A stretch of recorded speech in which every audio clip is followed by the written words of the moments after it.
everyone, my name is Luna and I'm here to catch you up on everything that happened and break down all the juicy lore in episode 110 of Campaign 3 of Critical Role in the Shadow of War.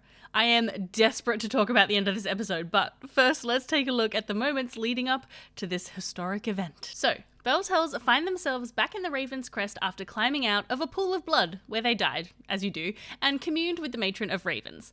Levatel steps forward and says she hopes they found what they were looking for.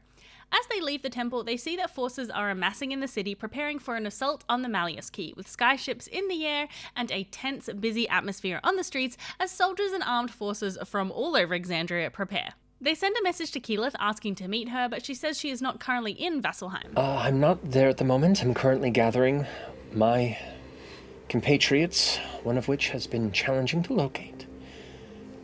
However, Lady Allura Vysorin. This hard-to-locate member of Vox Machina is most likely, especially given Sam's reaction, Scanlan Shortholt, who we know from Tal'Dorei Reborn has spent his years following the epilogue, traveling Exandria, and singing the legend of Vox Machina in taverns all over the place, as well as managing his high-end trading import with his daughter Kaylee, Meatman Imports, and Sexports. Quick shout-out to this incredible portrait of Scanlan from that book with his very distinguished mustache. I love it so much. Keyleth informs Imogen that they can meet Allura at the Platinum Sanctuary.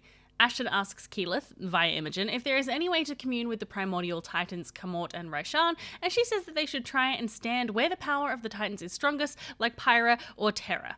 Laudna recommends they check out the dead titan in the center of the city, as that might give them a lead or some answers. The group discussed the matron's test and how they didn't really like it given the horrifying visages of Opal, but despite that they actually found the matron to be a little bit more straightforward than some of their other communions with gods. They also discussed the mask she gave them, with Breus requesting a moment to pray with it to help him decide on a path moving forward. They look to the sky and they can see the ley lines converging to the southeast, where there seems to be a large magical power gathering there, likely due to Ludinus's attempts to broadcast the vision of Eor's downfall to the world.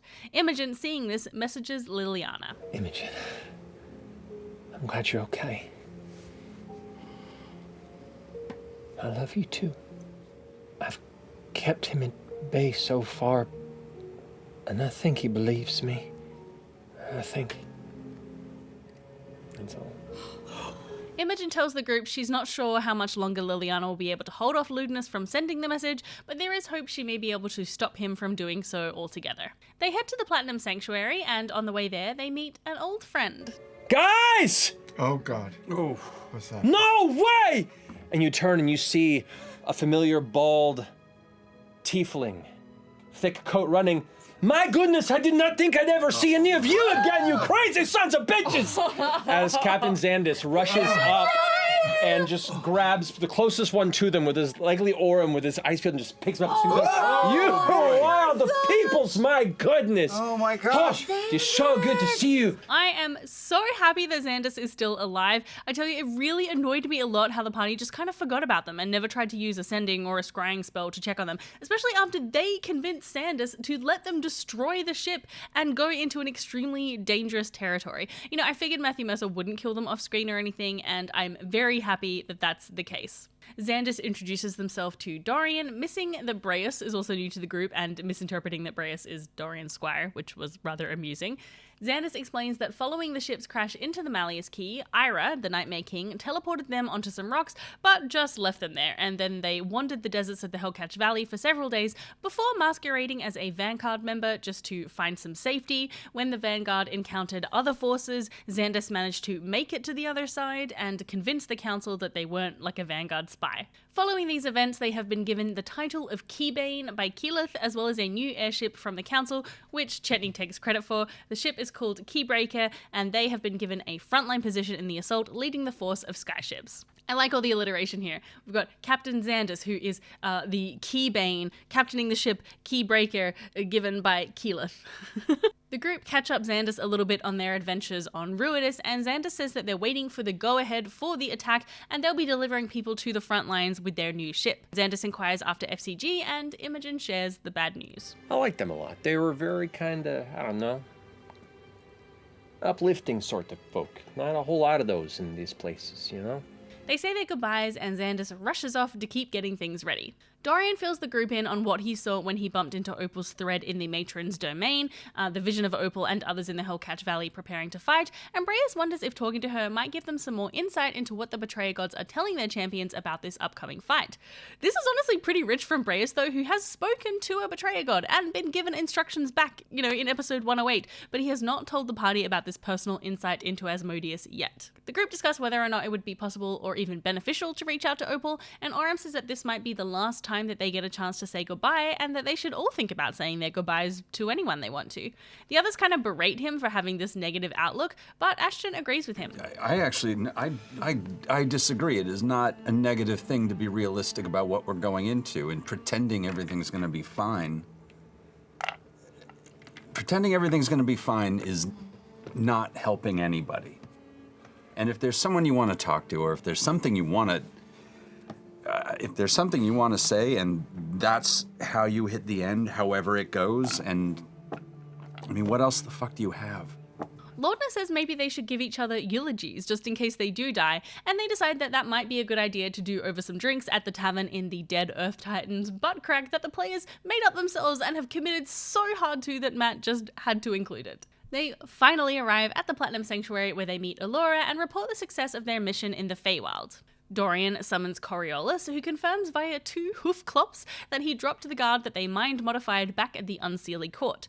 Allura says that they should move quickly to take advantage of the Unseelie Court's uncertainty, but she asks how they all are and if they're still up for this task given how monumental it is. They all say they absolutely still are up for it, and she fills them in on the movements around the Malleus Key, sharing how they have sent 2 scouting parties to Ruidus, with one going missing but the other returning with the information that a huge army is preparing to cross the bridge to Exandria, which includes Ruidians of all forms. They anticipate that the Force will attack soon, so they need to move fast, either leaving this evening or in the morning to travel to the backdoor portal under Lake Umamu in Isora. There, they will meet the Mighty Nine and travel together to the crystal pillar in the middle of the Ruidus capital city, Crivirus. The Mighty Nine will then infiltrate the Arx Creonum, which is where the Weave Mind is, and Bellshells will travel to the hallowed cage in the center of the moon to confront Ludinus and his exultants. Oram thanks Allura for everything. I've been in your position before myself, and I am only here because others were so gracious as to aid me and the ones I care about to protect this realm. I recognize that sacrifice and that challenge. Allura, of course, has a storied past where she studied at the Alabaster Lyceum and then joined the Arcana Pansophagal, a group of powerful mages who strive to ensure arcane magic is not abused or corrupted.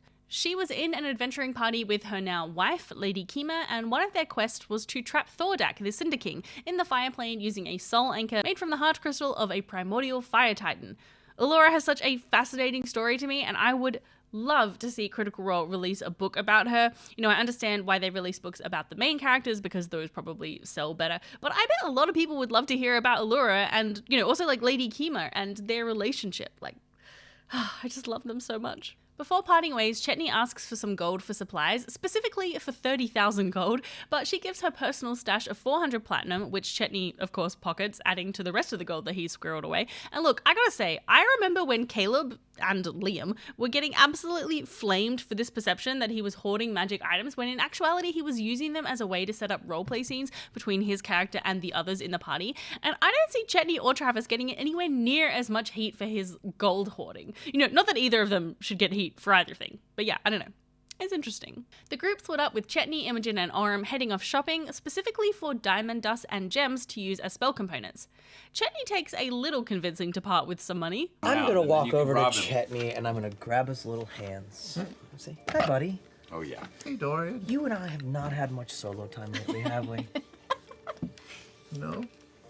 I missed you. Missed you too. I just think, I know you love certain things. You love wood, you love money, you love vague sexual innuendo.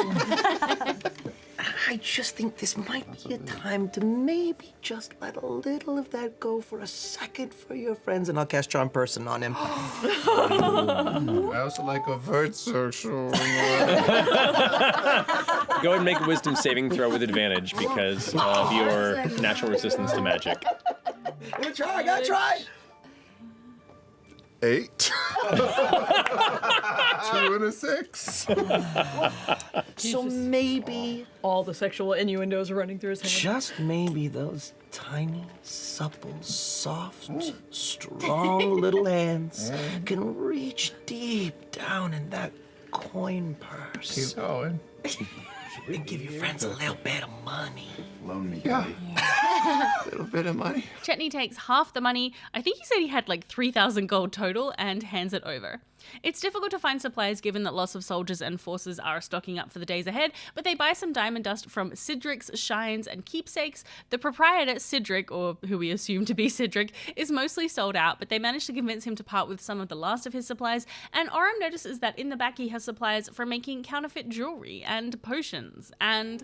Have any of you tried Marquesian Fusaka? What's that? Some refer to it as spice. Oh, God. No.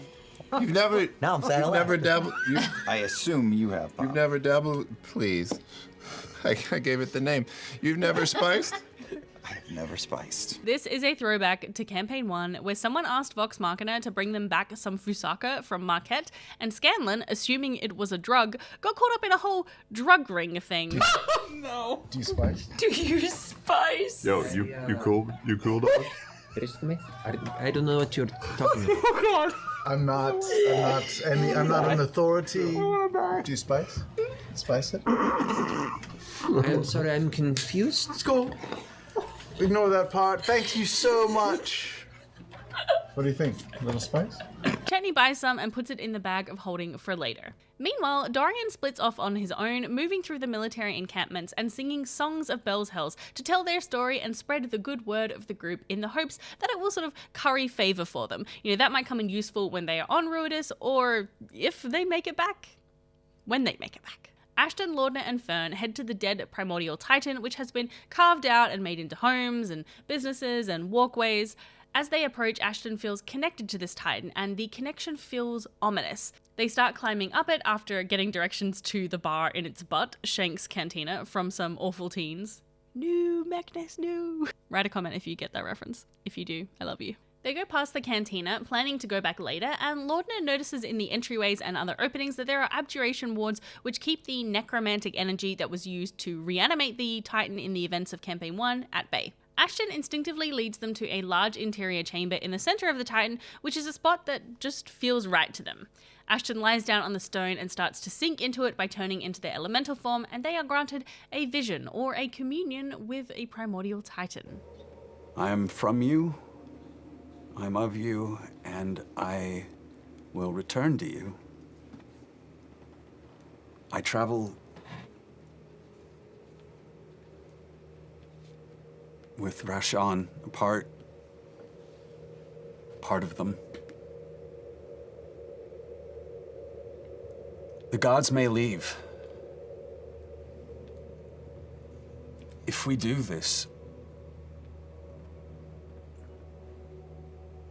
what's possible? What do you want? Dozens of other smaller mountains begin to appear on the horizon. We are lost. We are scattered. We are everything. Ashton asks how the primordial cycle can be restored if the gods were to leave, and a hand reaches out of the ground, grabbing Ashton and compressing him, and when the hand opens again... The fingers open wide, and all you see before you is a singular, green, burning gem of an eye. And you know this to be the specter of the one who lives inside you. You are my memory.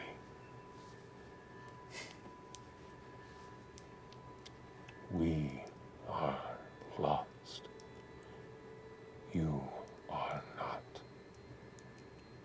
Ashton holds up the green eye to their own clouded eye, and inside they see visions of the beauty of chaos, the cycle of the primordial titans when they existed before the gods. Ashton asks what would happen to everyone if the cycle was restored, and the Titan spirit responds that the strongest would survive and the rest would be remade, and it urges Ashton to always transform and to always be remade. For this whole vision, however, from Fern and Laudna's perspective, they did not transform and actually just seemed to be asleep.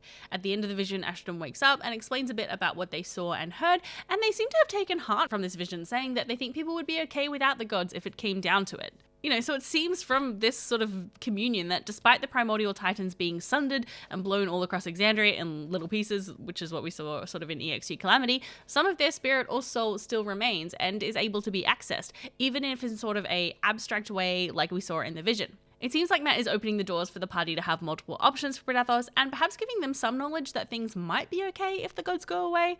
But of course, the primordial titans probably have a very different perspective on things than mortals, and I doubt that their vision of a world where the weakest are transformed and remade is, going to be everybody's cup of tea. The three of them go to the Shanks Cantina, where the butt jokes flow freely. And it's a tiny, it's maybe like a 5-person dive bar. There we go. It's a tiny little hole. We can all fit. Let's just squeeze it. And it's against the walls. The wall kind of slightly curves in, and there's just like a long bar on the inside with just stools and chairs along the way. It's like a circle door. Let's get in here and we'll each sit on a stool. It'll be fine. I can't stop. And they order the Shank special, but just as they're sitting down, Imogen messages them, asking them where the hell they are. Yeah. For a drink? One last Armies are drink. preparing to leave and y'all want to stop at a fucking bar? You realize for every second that we take longer, more people will I'm die. sorry, sweetheart. I love you so much. I'm sorry. I don't get good service in the house. So they take a bottle of Shanks to go and meet the others. As they are comparing notes about what they all did outside the Platinum Sanctuary, they are approached by the Sky Sybil Miram, accompanied by soldiers of the Kryn dynasty in their chitinous armor. The Sky Sybil is a character that we met in Campaign 2, and she is a very important figure in the court of the Kryn dynasty. She has been reincarnated many times over and has lived almost as long as the Bright Queen, who is the oldest reincarnated soul in the dynasty, and she is consulted on matters of lore and history. In case you have completely missed stuff from Campaign 2, the Kryn dynasty are able to reincarnate using the Luxon beacons. A Luxon beacon is what Ludinus put inside the Malleus key to activate it. There's a whole lot more lore behind it, but that's kind of a very basic overview. She gives Bellshurls a gift from the dynasty, a box of dark metal and alabaster. Inside the box are 2 potions of possibility, potions made with dunamantic power, as well as an orb of grey swirling mist. Fern casts Identify, learning it is a sphere of dunamantic restoration that when thrown will grant a short rest to creatures in its radius, as well as the ability to regain expended hit dice and spell slots. They bump into Allura and let her know that they are ready to head to the lake, and she directs them upstairs to the people who will be teleporting them there. And they say goodbye. This isn't goodbye. No, not at all. Let's just go get him. You're right. Well, it's been a pleasure getting to know you, and it'll be more of a pleasure to get to know you better. So go get him, Bellshurls. Upstairs, they meet Lita and Maeve, Orum's sisters-in-law, and Maeve, who is a druid, opens a portal in a tree to Lake Umamu. As they step through the tree and arrive, Orum asks if anything weird has happened at the lake, but Maeve says that they haven't really had any issues, so it seems that the beast lurking in the lake is dormant for now. The Ashari have set up some rudimentary defenses around the abandoned town, and some of the buildings have been set up for people to live and work in, but generally things have been kept pretty low-key so as not to attract any attention to the portal to Ruidus. Bellshurls are shown to some dusty rooms where they rest for a bit and await the arrival of the Mighty Nine. Chetney does some whittling and keeps an eye out for them out the window, and Orum catches up with Maeve outside. I didn't think I'd get a chance to see any of you before we headed out. It's a comfort. I miss you. I miss you too. You okay? Yeah. Okay. Your father taught me well. Dad wasn't the best at sharing his true emotions, so I guess he did. Orum, stop lying! You are not okay!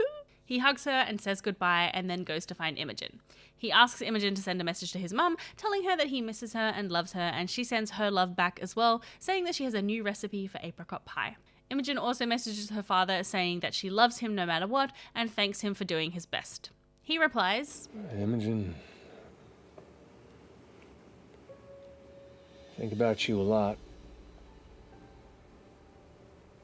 I hope wherever you are, you're happy. You always were a wandering spirit. Horses miss you as much as I do. I'm sad that Imogen hasn't really had any more chance to connect with her father in this campaign, but I don't know, I'm still angry at him for being like kind of a bad dad. And before you yell at me in the comments, I think two things can be true at the same time. Someone can try their best and still be a bad parent. Last time I called out his shitty dadness, people got real mad at me in the comments. Breas pulls Dorian aside and asks how he can earn the group's trust because he feels like most of Bell's Hells still don't trust him. Dorian says that the first step is to just stop trying to sleep with everyone, and secondly, you just gotta wait and let the trust develop. Breas tells Dorian, though, that he has a plan, and his plan is to win Orym to his side. I figure if I can sway him to my side, if I can gain his trust somehow, win him over, the others will fall. Fall? Fall, I mean, fall. Hold on, fall? Or... I mean, boy, I'm so used to talking evil that I don't know how to talk good. But I can still roll with you. Reframe it for me. Once I win his trust, certainly, the others' distrust of me will perish in a wall of fire. Yes. Now I understand. That's clear. Dorian says that Orym is the best of them and is the one most likely to see through Breas' deceptions, so he will actually have to earn that trust properly, and if he does, then the plan might work. But Dorian encourages Breas to open up and think of himself as part of the group, rather than it being a matter of Breas, being separate from the rest of them. Ashton shares with Dorian some good liquor, not the Shanks booze, and shares that he's trying to be less of a dick, as the thought of having to say goodbye to people made them reflect on who they would want to say goodbye to. Ashton shares that he's worried they're going to see Opal, and he didn't say it outright, but I think Ashton was implying that they're worried about how it's going to really mess up Orym if they do see her, but they also say that they hope that they can help her. Ashton says he has a list of people he wants to apologize to, but feels it wouldn't be helpful or useful to do so, and it would almost be like a selfish act. Dorian, however, disagrees, saying Ashton should open themselves up because it is like a beautiful thing to do for your friends. Okay. We're here now. So Chetney notices the teleportation arrival of the Mighty Nine, and we get to see one of the biggest moments in Critical Role history. Like, not exaggerating. Ball step out. What do you see? Oh, God. I think this is the place. Oh, God. There's a few houses up there. There's people standing on the doorway. There's like 8 people crowded in the doorway. I still don't understand why we couldn't land in Vasselheim. I heard there's a bar in the butthole of the Titan. Wait, are these the fucking rookies we gotta roll with? This fucking sucks, man. No, they look cool. Look, that one's floating. Yeah, but some of them are very small. Look at the shadow of all of them. It's a weird. What's wrong with small? Very small. We can hear you. Oh my God. That you're married. Stay true. Yes, but I mean, my fucking son is an asshole, and my fucking husband he doesn't want to punish him at all for running off with you fuckers. It's 20 words. You've run out of message for complaining about your kid. No, minotaurs are her weakness. Caduceus. Yeah. Do you have any revivized preps? Because that guy looks like he's gonna kill over dead literally any moment. He's already dead. There's not enough for How is he going to be? Little old man that is. I'm sure he's not part of that group. I'm sure he's just He's like probably the... Yeah, that's what Okay. Yeah, we are the Mighty Nine. Hello. We Nice are to called meet the Mighty you. Nine. I run up. Good to see you again, some of you. I run up to the little old man. Hello, I'm Pirate Jester. Nice to meet you. You're a pirate? Yes, I am. This is incredible. It's very nice. You're beautiful. Thank you. So he's really nice, you guys. Well, of course I am. This is Bell's Hells. Welcome to our lakefront estate. We are the owners and proprietors. This is your inn. You take care of this inn. Yes, it is. Yes, it is. Actually, this particular place is a B&B run by Fern. Fern, introduce yourself. Hello. Hello, my name is Professor Princess Fern Calloway, Fae Scion of the Ancient Flame, at your service. Wow.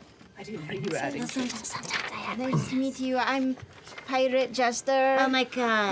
Jester, you don't have to be a best pirate every cleric, time. the most wonderful traveler that ever lived, and she's a basically the princess and a ruler of all of professor. this. Is this what it's like meeting us? I think As so, visitors? yeah. This is a dark You're meeting. so beautiful. How long has she been doing the pirate A couple of years, but only when she feels like she needs to impress, which is very strange.